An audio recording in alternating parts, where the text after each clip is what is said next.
Hello everyone, welcome to my channel. Today we're going to make one of the best things in this world, cookies. What? I'm so excited for this. Let's get started. What makes these cookies so good and so special is our brown butter.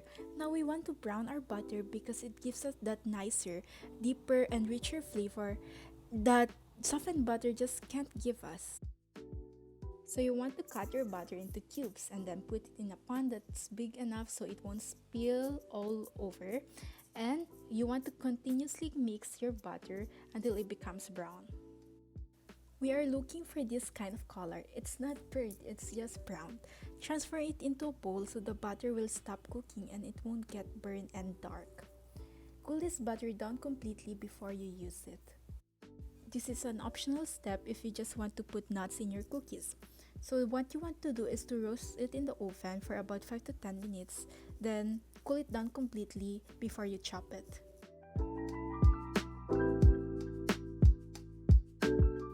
When our brown butter is not hot anymore, we are going to mix in the white sugar and the brown sugar until it creates foams on the top, like this. And then we're going to put in our egg and mix it until the sugar has dissolved.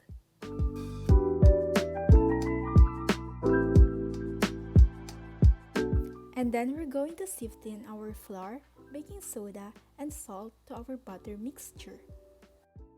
You want to gently mix in the flour together with the butter so it won't spill all over the place. Mix it all together until there is no more flour visible and everything is completely incorporated.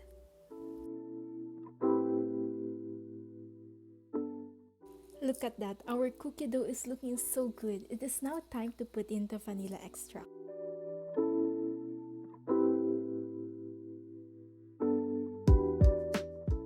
And now we can put in the highlight of our chocolate chips, the chocolate. I am using dark chocolate here and I am also using chocolate coins and also chocolate chips. And now I can put in my walnut also.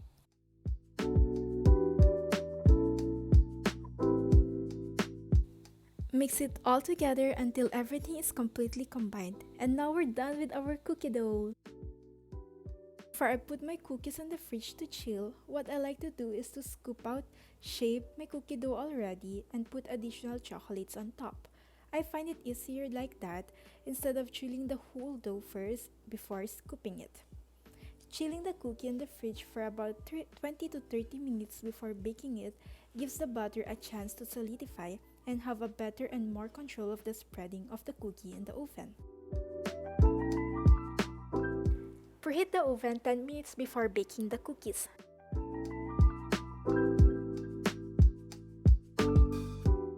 Now that our cookies have been chilled, add a little bit of salt on top to balance out the bitterness of the chocolate and the sweetness of the sugar. I baked mine for 12 minutes at 140 degrees Celsius, but the temperature and time of the baking depends on your oven and the size of your cookies. But you know that the cookies are ready when the top is hard but it is still soft on the touch. Cool it down before devouring this beautiful cookie. Look at that, there's just so much layers of chocolate goodness in this one. This recipe is soft on the inside but it is still crispy on the outside. Thank you so much for watching. I hope that you would give this recipe a try and please thumbs up to this video and subscribe to my channel. Bye!